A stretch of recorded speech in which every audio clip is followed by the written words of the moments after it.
Perseguido por el recuerdo de la belleza helada de Atali, aburrido de la vida simple de las aldeas cimerias, Conan se dirige hacia las tierras civilizadas del sur, esperando encontrar una buena ocasión para poner su espada de mercenario al servicio de alguno de los numerosos príncipes iborios. Conan tiene ahora aproximadamente 23 años.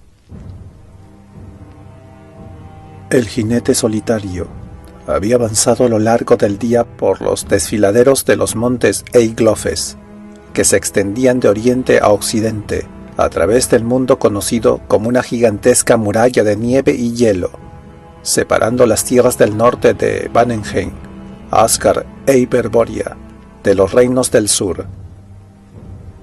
En la época más cruda del invierno, la mayoría de los puertos de montaña estaban bloqueados. Con la llegada de la primavera, en cambio, volvían a abrirse dejando pasar a las bandas de feroces y rubios bárbaros del norte, que comenzaban entonces sus incursiones contra las cálidas tierras del sur. Este jinete iba solo, en lo más alto del desfiladero que conducía hacia el sur, hacia el reino de la frontera de Nemedia. El solitario viajero tiró de las riendas y se quedó inmóvil un momento, contemplando el fantástico paisaje que se desplegaba ante sus ojos. El cielo era una cúpula de vapores rojizos y dorados que se iban oscureciendo en el cenit, y que en el horizonte oriental alcanzaba un tono violáceo al atardecer. Pero el ígneo resplandor del día que expiraba todavía tenía las blancas cumbres de las montañas, con un engañoso tono rosado cálido y radiante. La luz arrojaba sombras de color azul oscuro sobre la helada superficie del gigantesco glaciar, que recorría como una serpiente de hielo los picos más altos, descendiendo por los estrechos valles. Entonces trazaba una curva frente al puerto de montaña y se alejaba hacia la izquierda, para serpentear entre las colinas y terminar como un riachuelo de aguas claras. Todo aquel que viajara por el desfiladero debía avanzar con mucho cuidado cuando llegaba al borde del glaciar, a fin de no caer en alguna grieta oculta o de no quedar sepultado por un alud. El sol poniente convertía el glaciar en una deslumbrante extensión de color oro y carmesí. En las laderas rocosas que se alzaban por los flancos del glaciar, se veían de cuando en cuando algunos árboles enanos de troncos nudosos. Este debe ser el glaciar de la nieve maldita, se dijo el viajero, también conocido como el río de la muerte helada. Había oído hablar acerca de él, si bien en sus años de vida errante no había tenido ocasión de verlo. Todo lo que había oído decir acerca de aquel desfiladero flanqueado por el glaciar estaba impregnado de un tremendo misterio y de temores inenarrables. Sus propios compañeros cimerios, que habitaban las desoladas montañas del oeste, hablaban del demonio de las nieves con terror, aunque nadie sabía por qué. El viajero había pensado a menudo en las leyendas que circulaban en torno al glaciar, que lo envolvían con una antigua aura maligna. Caravanas enteras habían desaparecido en aquel lugar, contaba la gente, sin que jamás se hubiera vuelto a saber de ellos. El joven cimerio llamado Conan apartó de su mente aquellos rumores. Sin duda, se dijo, los desaparecidos carecían de experiencia en la montaña y se habían partido en alguno de los puentes hechos de una delgada capa de nieve que muchas veces enmascaran grietas. El puente solía ceder y la gente se hundía, muriendo en las profundidades de color azul verdoso del glaciar. Conan sabía que estas cosas ocurrían a menudo. Más de un amigo suyo había muerto de esa manera, pero ese no era motivo suficiente para hablar del demonio de las nieves, con gesto temeroso y miradas recelosas. Conan quería descender por el desfiladero y llegar hasta las bajas colinas del reino de la frontera, pues había comenzado a encontrar aburrida la vida simple de su aldea cimeria natal. Su desdichada aventura en compañía de un grupo de rubios asieris, que proyectaban una incursión contra Vanenheim, le había dejado muchas magulladuras y pocos beneficios. Además, le dejó el recuerdo persistente de la helada belleza de Atalí, la hija del gigante de hielo, que estuvo a punto de atraerlo hacia la helada muerte. En general, había conseguido todo lo que había querido de las desoladas tierras del norte, y ardía de impaciencia por regresar a las cálidas tierras del sur, para gozar del contacto con la seda, del sabor del vino dorado, de los delicados manjares, y de la tibieza de la suave piel morena de las mujeres. «Basta ya», se dijo, «de la monótona vida en la aldea y de la austeridad espartana de los campamentos». Su caballo llegó hasta el lugar en el que el glaciar avanzaba directamente cruzando el camino en dirección a las tierras más bajas. Conan descendió de su caballo y llevó al animal por las riendas a lo largo de un estrecho sendero limitado por el glaciar a su izquierda y por un abrupto talud a la derecha. El enorme manto de piel de oso que llevaba puesto contribuía a aumentar el tamaño de su ya hercúlea figura. Debajo de la piel llevaba la cota de malla y una espada de hoja ancha colgando de la cintura. Sus ojos de un azul volcánico miraron en derredor. Su cabeza estaba cubierta por un casco adornado con un par de cuernos, y llevaba un pañuelo arrollado en torno al cuello para protegerse del aire gélido de las montañas. En su mano libre sostenía una fina lanza. Conan avanzó cuidadosamente por el camino que serpenteaba por encima del glaciar. De cuando en cuando hundía la punta de la lanza en aquellos lugares en los que sospechaba que pudiese haber una grieta. De la silla de su caballo colgaba un hacha de guerra de doble hoja. Se aproximaba al final del estrecho sendero que iba del glaciar al talud, allí donde aquel se apartaba hacia la izquierda, y el camino continuaba hacia abajo por la falda de una colina ligeramente cubierta por la nieve primaveral y sembrada de peñascos y montículos.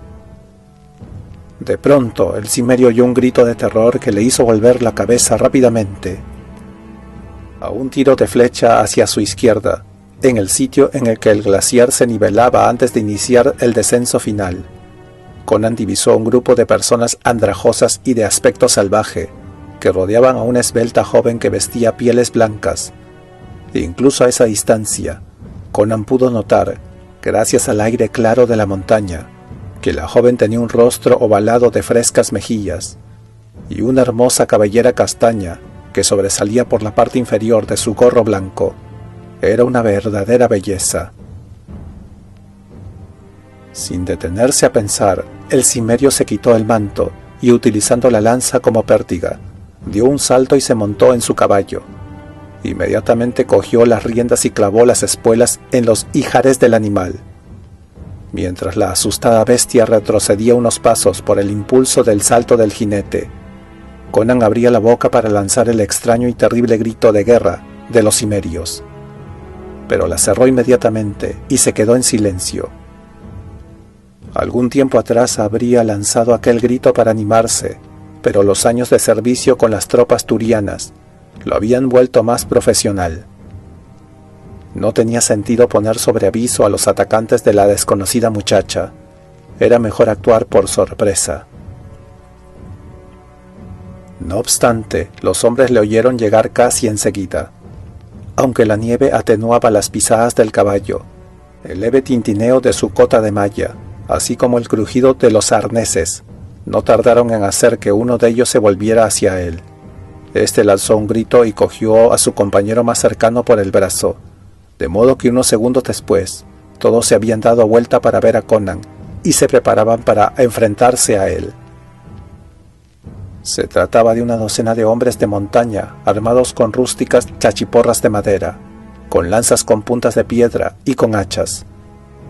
Eran gentes de brazos y piernas cortos y cuerpos gruesos, envueltos en pieles raídas y sucias.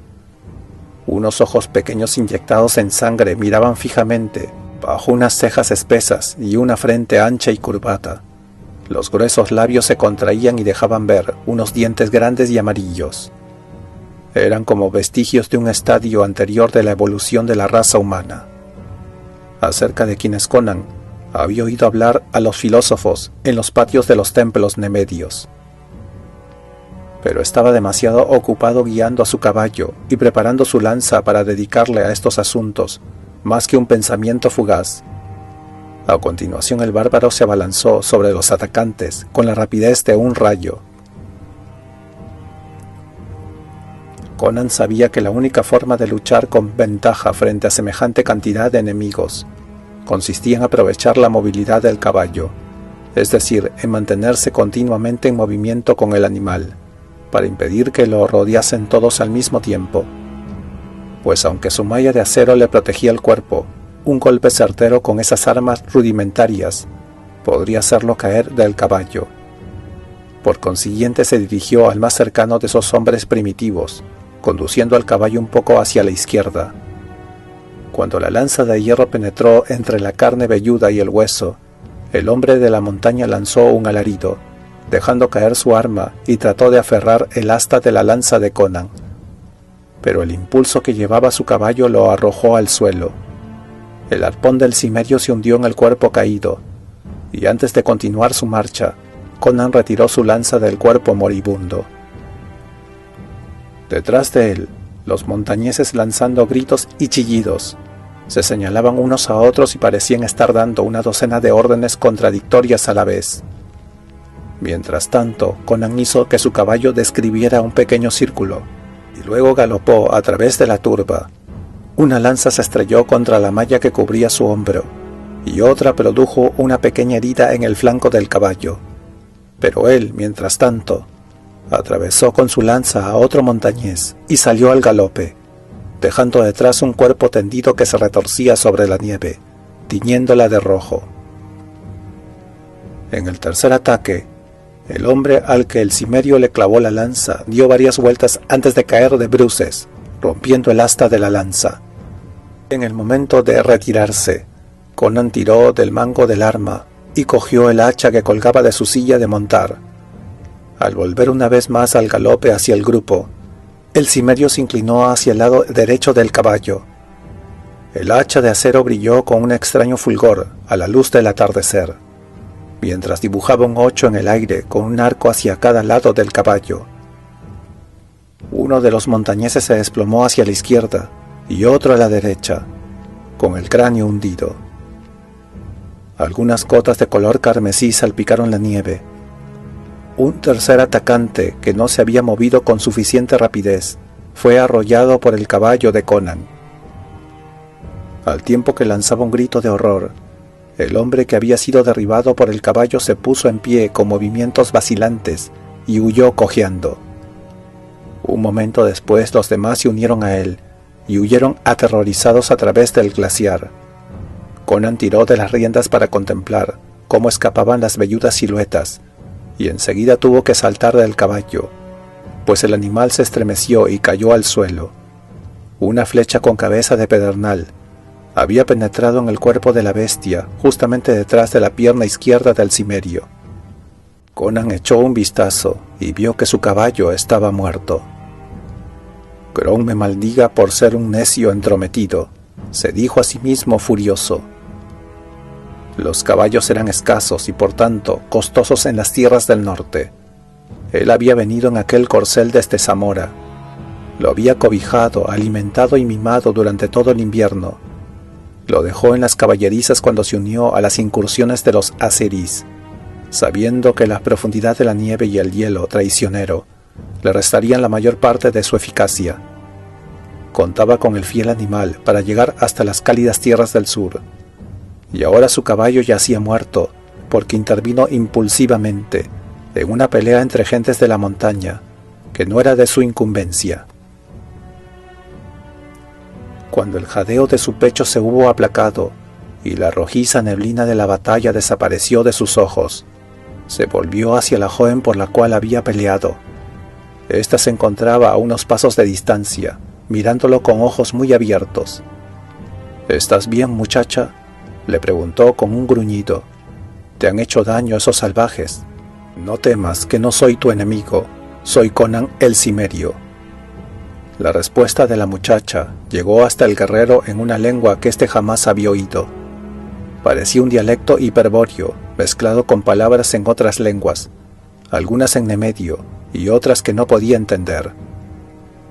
«Tú luchar como un dios», dijo ella jadeando. «Yo creer que tú ser Ymir y llegar para salvar a Ilga». A medida que la joven se fue serenando, el cimerio consiguió que ella le relatara su historia en un lenguaje titubeante. Se llamaba Ilga y procedía del pueblo virunio, una rama de los hiperbóreos que se habían ido a vivir al reino de la frontera. Sus gentes vivían en guerra permanente con los peludos caníbales que habitaban en cuevas en los picos de los montes Eiglofes. La lucha por la supervivencia en aquellas desoladas tierras era desesperada. Ella habría sido devorada por sus atacantes si Conan no la hubiera rescatado. La muchacha explicó que 2 días antes había partido con un pequeño grupo de virunios que debían atravesar el desfiladero que había encima del glaciar de la nieve maldita. Desde allí pensaban realizar un viaje de varios días de duración hasta Sictona, la fortaleza hiperbórea más cercana. Allí tenían parientes con los que esperaban traficar durante la feria de la primavera. El tío de Ilga, que la acompañaba también, esperaba encontrar allí un buen marido para ella. Pero habían caído en una emboscada que les tendieron aquellos hombres primitivos y peludos, y solo Ilga sobrevivió a la terrible batalla que se desarrolló en las resbaladizas laderas. Las últimas palabras de su tío, antes de caer con el cráneo abierto por un hacha de pedernal, habían sido para ordenar a Ilga que volviera a su aldea con la rapidez del viento. Antes de que ella hubiera quedado fuera del alcance de los peludos caníbales, el corcel que montaba resbaló en un charco helado y se rompió una pata. Ella se tiró del caballo y, aunque estaba ligeramente herida, huyó a pie. Los hombres de la montaña la habían visto caer, y algunos de ellos corrieron detrás suyo para cogerla. La joven contó que le pareció haber estado corriendo durante horas, pero finalmente la rodearon, como Conan había podido ver. El cimerio lanzó un gruñido como muestra de simpatía. Siempre había sentido una profunda aversión hacia los hiperbóreos, debido a que estuvo encerrado en una mazmorra de esclavos en Hiperbórea. Pero esa antipatía no se hacía extensiva a las mujeres de esta raza. El relato de la joven había sido crudo, pero la vida era difícil en las tierras inhóspitas del norte. Conan había oído historias parecidas anteriormente. Ahora, sin embargo, ambos se enfrentaban con otro problema. Había caído la noche y ninguno de los dos tenía un caballo. El viento comenzaba a soplar y sus esperanzas de sobrevivir en la superficie del glaciar eran pocas. Tenían que hallar un refugio y hacer una hoguera, o el demonio de las nieves se cobraría 2 nuevas víctimas. Ya era noche avanzada cuando Conan se quedó dormido. Habían hallado un hueco debajo de un saliente rocoso, a un lado del glaciar, donde el hielo se había fundido, por lo que pudieron deslizarse con relativa facilidad, con las espaldas apoyadas sobre la superficie de granito del talud, profundamente estriada y desgastada por el efecto de la erosión del glaciar. Tenían espacio suficiente para extender las piernas. Delante del hueco se alzaba el flanco del glaciar, una masa de hielo claro y traslúcido, lleno de grietas cavernosas de túneles. Aunque el hielo les congelaba hasta los huesos, estaban mucho mejor que a la intemperie, donde el viento aullaba levantando densas nubes de nieve. Al principio Ilga se había mostrado reacia a acompañar a Conan, por más que éste le aseguró que no le haría daño. Ella intentó zafarse de él, y al tiempo que repetía una palabra conocida para el cimerio y que sonaba algo así como Yakmar. Finalmente Conan perdió la paciencia y le dio un golpe suave a un lado de la cabeza para llevarla inconsciente hasta la cueva. Luego salió en busca de su manto de piel de oso y de las vituallas que llevaba en su silla de montar. Conan había conseguido reunir un montón de ramitas, hojas secas y madera, que llevó hasta la cueva. Allí, frotando el pedernal contra el acero, consiguió encender un pequeño fuego, que proporcionaba más ilusión de calor que calor real, puesto que Conan no se atrevía a hacer una hoguera más grande, por temor a que se derritiesen las paredes de hielo de la cueva e inundaran el refugio. Los destellos anaranjados del fuego iluminaban las fisuras y los túneles que se internaban en la masa del glaciar, hasta que sus sinuosidades y ramificaciones se perdían a lo lejos. Un suave borboteo de agua llegó hasta los oídos de Conan, subrayando con los crujidos y chasquidos del hielo que se movía lentamente. En el exterior el viento soplaba con furia, pero Conan salió de todos modos a cortar algunas gruesas tajadas de carne del ya rígido cuerpo del caballo. Volvió con estas a la cueva y las asó colocándolas en la punta de una ramita. La carne del animal junto con unos trozos de pan moreno que llevaba en la silla de montar y unos tragos de cerveza amarga de Ascar que tomaron de una bota de cuero de cabra constituyeron para los dos jóvenes una comida reparadora. Ilga parecía retraerse aún más a medida que comía. Al principio, Conan pensó que estaba resentida con él debido al golpe que le había dado, pero luego se dio cuenta de que a ella no le preocupaba en absoluto aquel incidente. La muchacha, por el contrario, parecía dominada por un terror creciente. No se trataba de un miedo anormal, como el que sintiera ante el ataque de la banda de harapientos salvajes, sino un temor más profundo y supersticioso, relacionado de alguna manera con el glaciar. Cuando el cimerio trató de interrogarla al respecto, ella no hizo otra cosa que susurrar aquella extraña palabra: Yakmar, Yakmar. Al mismo tiempo, su hermoso rostro se volvía más pálido aún y adquiría una manifiesta expresión de horror.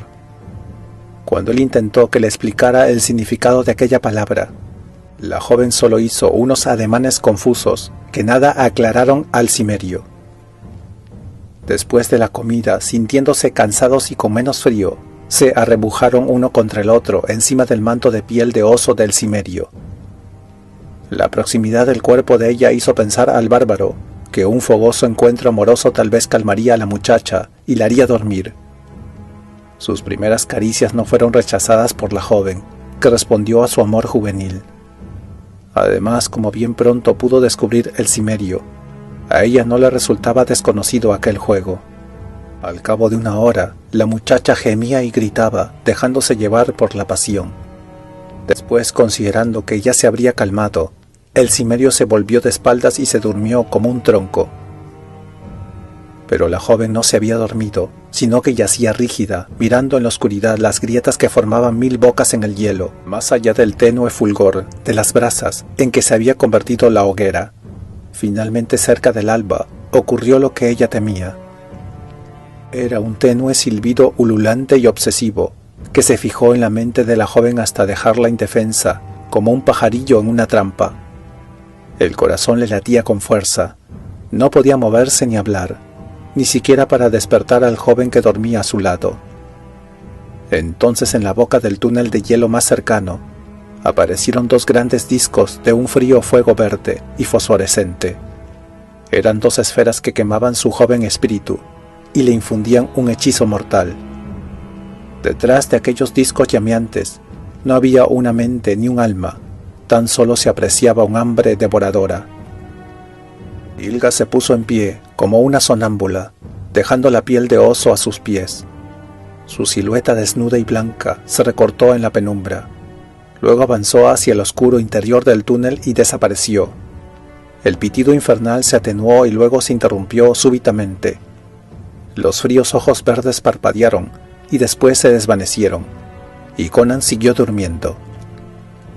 El cimerio se despertó bruscamente. Algún misterioso presentimiento, una señal de alarma de sus hipersensibles sentidos de bárbaro, habían enviado una señal a sus fibras nerviosas. Como un cauteloso felino de la selva, Conan pasó rápidamente de un sueño pesado a una plena vigilia. Quedó tendido sin moverse, alerta ante cualquier indicio que percibieran sus sentidos. Entonces, al tiempo que lanzaba un profundo gruñido desde lo más hondo de su poderoso pecho, el cimerio se puso en pie. Se encontraba solo en la cueva. La muchacha había desaparecido, pero sus prendas de piel que se había quitado durante la batalla amorosa estaban allí. Conan frunció el ceño, desconcertado y preocupado. Se palpaba el peligro en el aire, que parecía tocar con dedos sutiles sus terminaciones nerviosas. El cimerio se vistió rápidamente y empuñó sus armas. Con el hacha de guerra en la mano, saltó hacia el estrecho espacio que había entre el saliente rocoso y la pared del glaciar. Fuera, en la nieve, el viento había dejado de soplar. Aunque Conan percibía la llegada del alba en el aire, ni un solo resplandor matinal había atenuado aún el fulgor diamantino de las miles de estrellas que tilitaban en el cielo. Una luna gibosa se alzaba sobre los picos occidentales, lanzando un débil resplandor de pálidos tonos dorados por encima de los campos de nieve. La aguda mirada de Conan examinó la nieve. No vio huellas de pasos en el saliente ni señal alguna de lucha. Por otra parte, le parecía increíble que Ilga se hubiese aventurado por aquel laberinto de túneles y grietas, donde era casi imposible caminar, aún calzando con recias botas, y donde un solo paso en falso podía precipitar al caminante en alguna de esas corrientes de hielo derretido que pasaban por la parte inferior de los glaciares. A Conan se le pusieron los pelos de punta ante la misteriosa desaparición de la joven. Como bárbaro y supersticioso que era, no temía a ninguna fuerza mortal, pero lo llenaban de temor, odio y recelo los poderes desconocidos y los fenómenos sobrenaturales que se agazapaban en los oscuros rincones de su mundo primitivo. Entonces, mientras seguía buscando en la nieve, se quedó paralizado. Una cosa extraña surgía de una fisura que había en el hielo, a pocos pasos del saliente rocoso. Se trataba de una cosa enorme, larga, blanca y sinuosa, que se movía sin pies. Su rostro ondulante se hacía claramente visible sobre la nieve, que su vientre había aplastado, como una serpiente monstruosa al desplazarse. La luna, a punto de ocultarse, brillaba tenuemente, pero los ojos de Conan, acostumbrados a ver en la oscuridad, pronto siguieron el rastro. Este conducía curvándose entre montículos de nieve y salientes rocosas, hasta la montaña que estaba al lado del glaciar, y luego a las cimas barridas por el viento. El cimerio dudó de que estuviera solo. Cuando iba siguiendo el rastro, Conan vio una enorme sombra negra. Era su caballo muerto. Poco quedaba de él, con excepción de algunos huesos. El rastro de la cosa monstruosa podía adivinarse más allá, pero solo borrosamente, pues la nieve lo había cubierto con su manto blanco. Un poco más lejos, Conan encontró a la muchacha, es decir, lo que había quedado de ella. Su cabeza había desaparecido, así como la mayor parte de la carne de su cuerpo, de modo que sus blancos huesos brillaban como el marfil, bajo el tenue fulgor de la luna. Los huesos que sobresalían estaban limpios, como si hubieran sido chupados o raspados por una lengua provista de numerosos dientes. Conan era un guerrero, el hijo rudo y fuerte de un pueblo duro y recio, y había visto la muerte con sus 1000 rostros, pero ahora lo invadió una ira incontenible.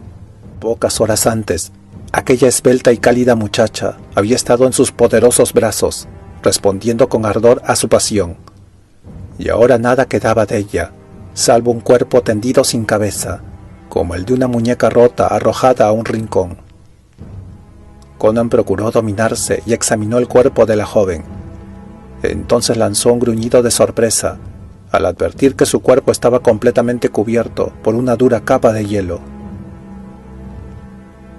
Los ojos de Conan se entrecerraron cuando pensó en lo ocurrido. Ella no podía haberlo abandonado hacía más de una hora, puesto que el calor de su cuerpo aún persistía en el manto de piel cuando él despertó.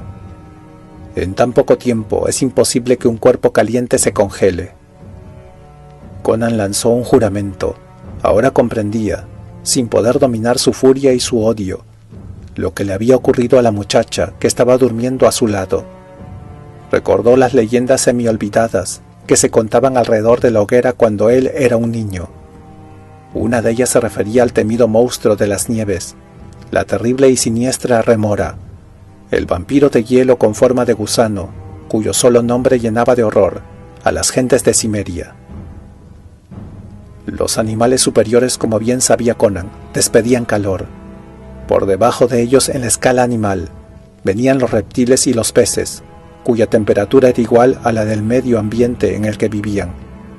Pero la remora, el gusano de las tierras heladas, era una excepción, puesto que irradiaba frío.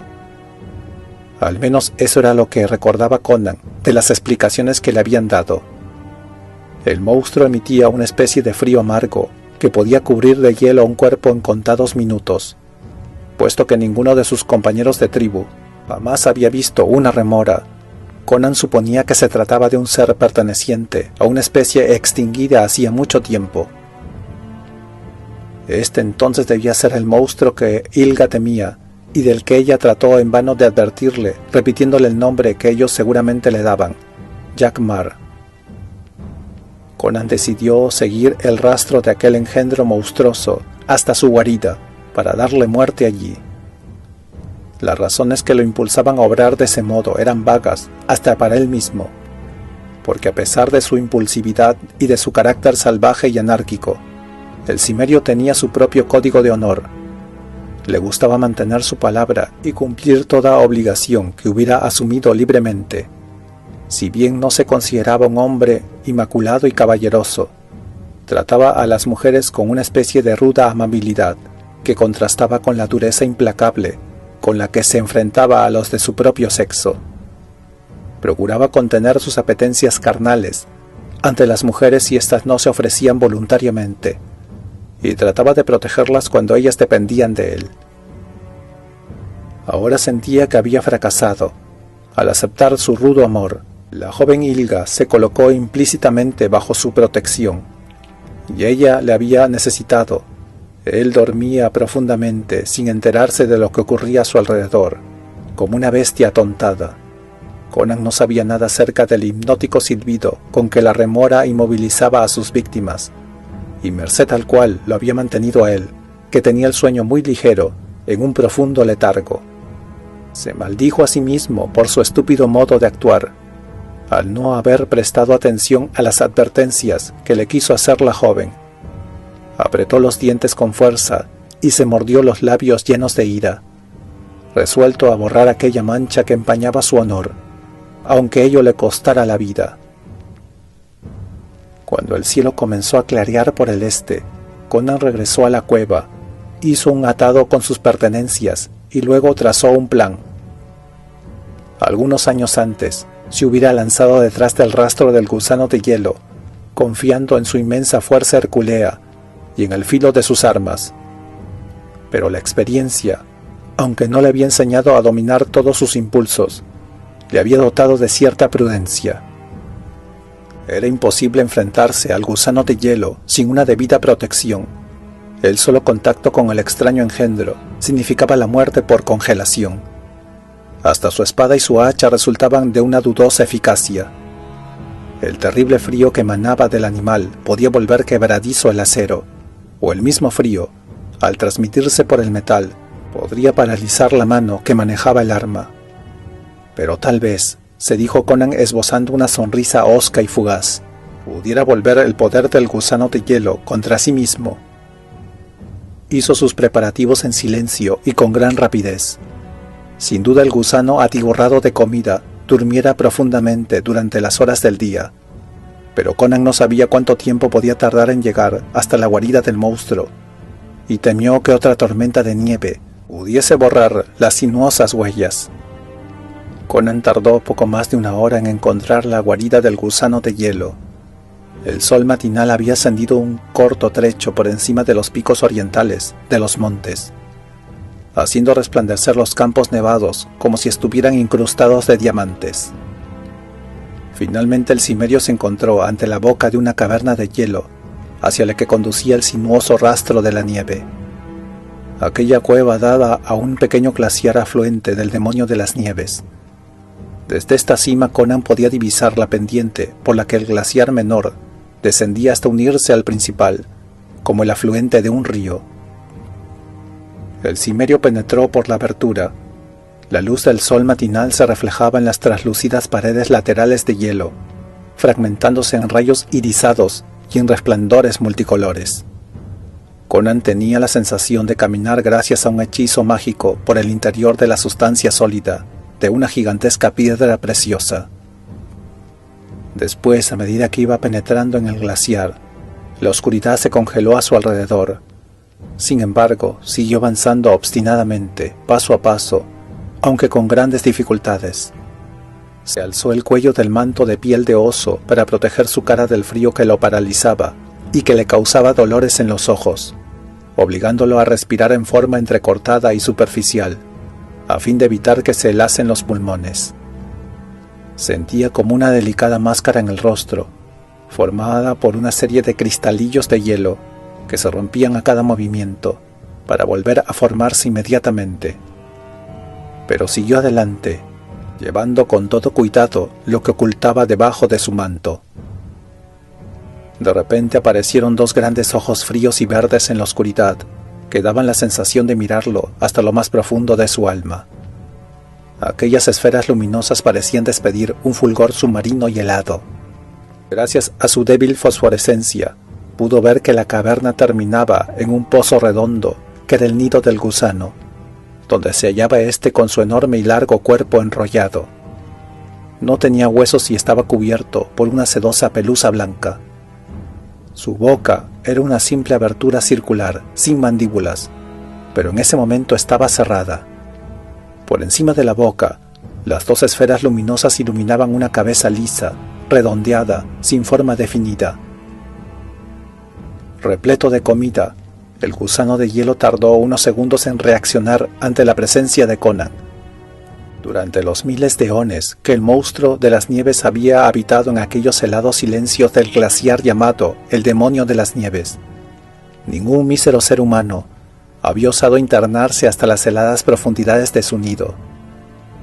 Entonces se oyó nuevamente el misterioso y extraño sonido hipnotizador de tonos abrumadores y adormecedores, que le produjeron a Conan un leve letargo.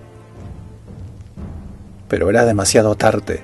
Conan abrió su manto para dejar al descubierto lo que había llevado hasta allí. Se trataba de un pesado casco de acero con cuernos, como el que se usaba en Asgard, dentro del cual el cimerio había colocado los resplandecientes rescoldos de la hoguera. También llevaba un hacha, inmovilizada por una vuelta de la cadena del casco. Una rienda del caballo mantenía atados el mango del hacha y la cadena. Conan cogió el extremo de la rienda con una sola mano y comenzó a hacer girar el casco sobre su cabeza, cada vez más rápidamente, como si fuera una boleadora. El aire avivó los rescoldos de la hoguera, que adquirieron primero una tonalidad rojiza, luego amarillenta y por último blanca. El hedor de la tela quemada que cubría el interior del casco invadió la cueva. El gusano de hielo alzó su redondeada cabeza. Su boca circular se abrió lentamente, dejando ver un anillo de pequeños dientes dirigidos hacia adentro. El silbido se hacía insoportable a medida que el negro círculo de la boca avanzaba hacia Conan. Este detuvo el movimiento giratorio del casco y empuñó el hacha, cuyo mango estaba quemado en parte, especialmente en el sitio donde se unía con la brillante hoja. Un rápido movimiento del brazo del cimerio envió el arma al rojo vivo hacia las fauces del gusano. Sosteniendo el casco por uno de los cuernos, Conan lanzó también los rescoldos incandescentes. Luego giró en redondo y huyó a la carrera. Conan nunca supo cómo logró llegar a la salida. La estremecedora agonía del monstruo de las nieves hizo temblar el glaciar. El hielo se resquebrajó con un estrépito espantoso alrededor de Conan. La corriente de frío sideral había dejado de fluir del interior del túnel, y en su lugar surgían nubes de vapor caliente, denso y enceguecedor. Tambaleando y resbalando unas veces y cayendo otras sobre la dispareja superficie de hielo, golpeándose contra una pared del túnel y luego contra la de enfrente, Conan consiguió finalmente salir al exterior. El glaciar temblaba bajo sus pies, debido a las terribles convulsiones del monstruo moribundo en el interior de la cueva. Cálidas corrientes de vapor salían por una veintena de grietas y cavernas a ambos lados de Conan. Este descendió resbalando y deslizándose por la nevada pendiente del glaciar. Se apartó hacia un lado un momento, a fin de quitarse de encima el hielo que lo había cubierto durante el descenso, Pero antes de que el cimerio alcanzara el terreno firme de la ladera de la montaña, con sus peñascos y sus árboles pequeños, el glaciar estalló. El metal al rojo vivo del hacha y los rescoldos habían provocado aquella reacción en el interior del gélido organismo del monstruo. Con un estrépito aterrador, el hielo se fragmentó en 1000 pedazos que volaban por el aire y caían en una masa caótica de hielo y agua, que pronto desapareció bajo una nube de vapor. Conan perdió el equilibrio, cayó, rodó, dio vueltas y se deslizó hasta dar con violencia contra un enorme peñasco. La nieve llenaba su boca y cegaba sus ojos. Un gran trozo de hielo cayó desde la parte superior del glaciar y se estrelló contra el peñasco, casi sepultándolo bajo una lluvia de fragmentos de hielo. Medio aturdido, Conan consiguió salir de debajo de la masa de hielo fragmentado, aunque al mover sus extremidades con cuidado, se dio cuenta que no tenía ningún hueso roto. Tenía tantas heridas como si hubiera estado en una batalla, pero ningún hueso roto.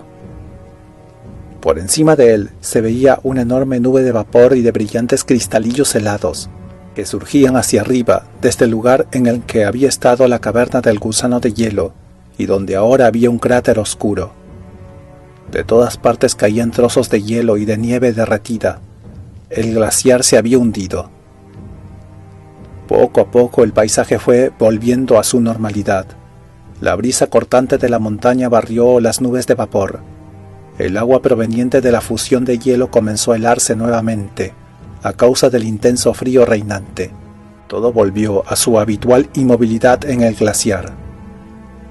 Magullado y exhausto, Conan avanzó cojeando hacia el desfiladero, por incapacitado que estuviera. Ahora debía recorrer a pie la distancia que lo separaba de la remota Nemedia o de Ofir, a menos que pudiese comprar, mendigar, pedir prestado o robar otro caballo. Pero su corazón estaba lleno de ánimo cuando volvió su herido rostro hacia el sur, hacia el dorado sur donde se alzaban resplandecientes ciudades, bajo los tibios rayos del sol, y donde un hombre fuerte y valiente podía conseguir, con un poco de suerte, oro, vino y suaves mujeres de hermosos senos.